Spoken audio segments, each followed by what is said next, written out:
Good afternoon, YouTube. I'm your host of The Power of the Spoken Words. The other day, I saw this thing on The View that they were asking, do we need men? And if you know The View, it's a show station in New York with a panel of all women. And I was surprised to hear how when they said no, how the crowd cheered. I mean, the crowd went wild when they said that they don't need men. And at some point, reality got to kick in and these people stop promoting stuff like this, okay? A world without men wouldn't be a world, okay? It is getting to the point where, it has to stop, okay? If we as men went out there and say a world without women would be so great, everybody would be in an uproar. But there's no problem with people coming up saying stuff like a world without men, how good it would be. Now, I also hear this thing about, everybody want equal rights and equal pay and equal. It's funny because sitting in an office, punching a computer with a man sitting next to you, of course you want equal rights because the building is air conditioned, right? But imagine you outside as a bricklayer in 100 degrees weather. Imagine if you're outside pouring concrete in a 90-degree weather. I've met so many men in construction that, are going through pains in their back, back surgery, shoulder surgery, hip surgery. They'll tell you, listen, it's a debilitating job after a certain amount of years. It is crazy, the amount of medical bills they have to work, to sustain their family, excavating roadways, building roadways, putting in new sewers, drilling for oil. These jobs, everybody, can't do these jobs because me, for instance, if I have to do it, yeah, I'll have to. But unfortunately, I'm in a job where I don't have to do it. So I have to give those men credit for even attempting to go out there and do something like that to sustain my lifestyle, okay? To sustain my lifestyle. I want to bring something to your attention. I think it's about 2004, 2005, or 2006 when we went to war with Iraq. And back then we had these people talking about equal rights and equal pay, and the war jumped off.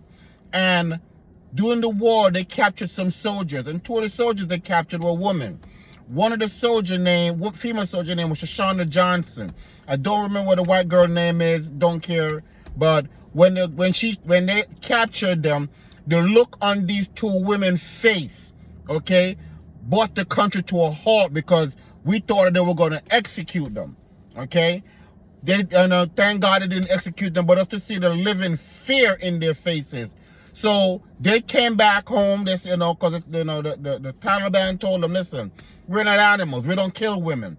But the male soldiers, when they took the hood off their heads and just, have them look at the camera, these guys know what they signed up for. There was no fear in their face. They weren't crying or begging for mommy. They looked into the camera and says, yeah, I'm here. And they beheaded them right there. Okay? The thing about that, what they don't tell you is that drove recruiting up so much. This is something that could be checked. I'm not lying. This is something that can be checked. But the amount of recruit that they had, because when men see men dying, we're going to run right in the line of fire because we know what it is to die as men. We know what we signed up for. But these women, once they saw these two women, how they looked and the fear in their eyes, half of these people that with their blue hair and their pink hair and all that girl power stuff, all of a sudden were pregnant. You could check that too. All of a sudden they were all pregnant. They were pregnant. Oh, I can't go to war because I'm pregnant. Okay? But these are the same people that want the same pay, but don't want to go out there and do the hazardous jobs, right? Now, when they came back to America, the white girl went back to her state. They had a full parade for her. Big parade for her.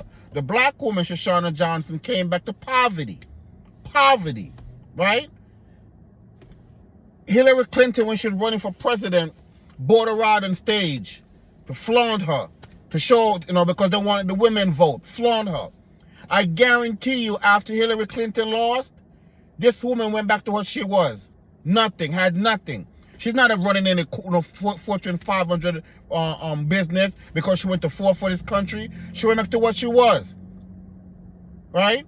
I guarantee you, but in today's time, she still doesn't have anything. Yes, she may have wrote a book or two to speak about what happened to her, right? But recruiting for men jumped significantly, okay? The World Trade Center jumped significantly. I watched women, when the towers came down, drop to their feet and crying. Because to them, it was the end of the world. And these are the same people now that are on here talking about they don't need men. Same people are talking about they don't need men. The world without men would be so great. They weren't saying that in 2007. When men put their lives up now to protect them and the rest of the country and the world. The most recruit they ever had. Because men understand that. So to hear the women on The View talking about a world without men would be so great. That Rolls Royce you drive in was built by a man. That Mercedes-Benz, built by a man. That BMW, built by a man. A Chrysler Ford, built by a man. The building you're living in, built by a man. The studio you're in, built by a man. And you guys have the audacity to be on TV talking about a world without men would be so great.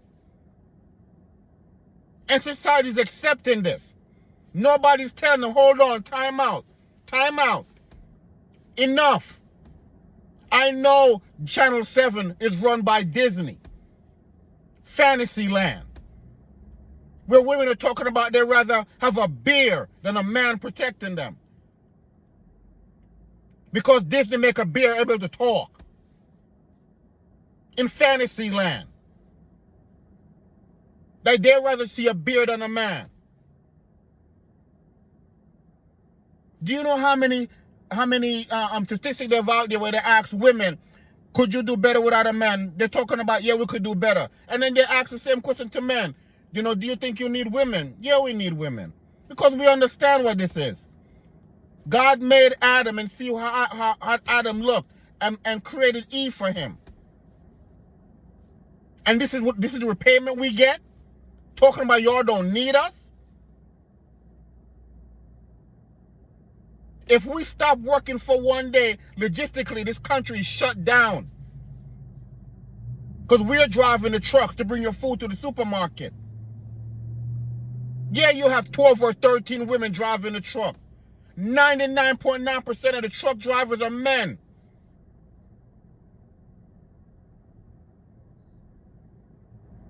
It got to be a point where people say, enough is enough. You know, don't treat our men like this. Yeah, y'all could sit behind the office desk and talk. But when it comes to real life jobs, men take care of that. Oil drilling, men. Building, construction, men. So at some point, reality got to kick in and people stop saying we don't need men. And the men they want around them is gay men. Because they can pick out their clothes and their shoes for them. What is this world coming to when people are allowed to say stuff like this? About the people that build this country and build this world.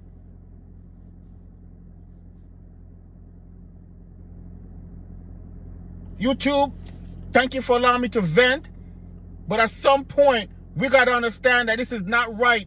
That people could get on an airwave, a daytime TV show and say stuff like this. And everybody's giggling. And the one woman who stand up and says she need her husband, the Joy Behar says he must be gay.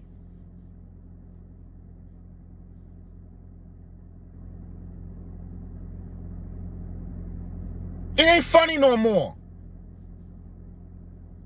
It's not. And the few women who come out and argue against it, yo, shut them down. Put them in a box. Shut up. You're actually talking about if there's a man and a bear in the woods, you'll choose the bear. A predator, an apex predator you're going to pick. There's so many of y'all out there that we don't want because you're not our type. But we're still out there protecting y'all. A bear don't care about a type. He's an animal. YouTube again, thank you for allowing me to rant. Thank you for allowing me to rant. Everyone have a nice day.